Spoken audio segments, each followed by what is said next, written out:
Hi, my name is Sule Olguin, and I'm going to be talking about the term intrapersonal communication. So this type of communication is basically communicating with oneself, basically our internal voice. So the voice we hear in our head when we read and think to ourselves. Every single day, believe it or not, we do this type of communication, and because this really affects the way we mentally process information and our interaction with others.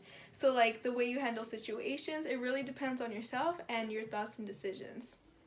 So now that you kind of get a feel of what this term means, I'm going to start off by mentioning my anxiety. So I've always dealt with it every time I meet new people or I'm in an environment that I'm not really comfortable with or unfamiliar with. I start to sweat, my face turns red, and all this stuff starts happening to me. My body starts reacting in a way because of my internal voice, my intrapersonal communication, the way I think, and it really just like affects me completely.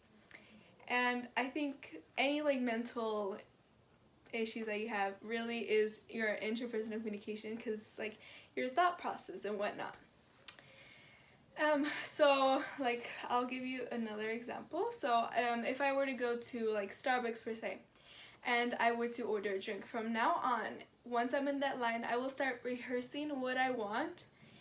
That way when I walk up to the worker, it'll be easier for me to say, that way I don't stutter.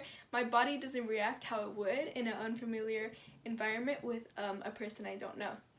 So I'll like sound more clear once I like start rehearsing, because I'll feel more at ease if I do rehearse. And so things that really help me in situations like that are my objects. So I have 3 objects that I will be presenting today. I have a gold ring, a silver ring, and under my shirt is a gold necklace.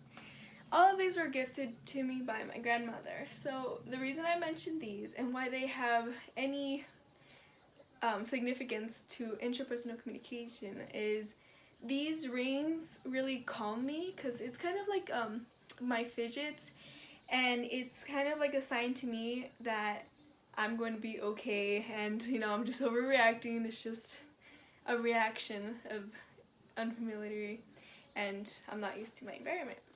So these rings really help me to make sure that I'm not alone, and they're all really special to me, and something so little can mean such great significance, and it can help other people a great, even though it's just something that's so tiny, you don't really see how much it means to a person. So with my anxiety mentioned and how I rehearse my my orders and my objects, I really hope you guys get a better understanding of what interpersonal communication is. And I just want you guys to just ask yourself, when do you do this? When you're writing, when you're reading, when you're doing a math problem, you're just thinking. Even when you're trying to start a conversation with someone in your presence, you start to think of a conversation starter to get rid of that silence, to better get to know a person that you're curious about.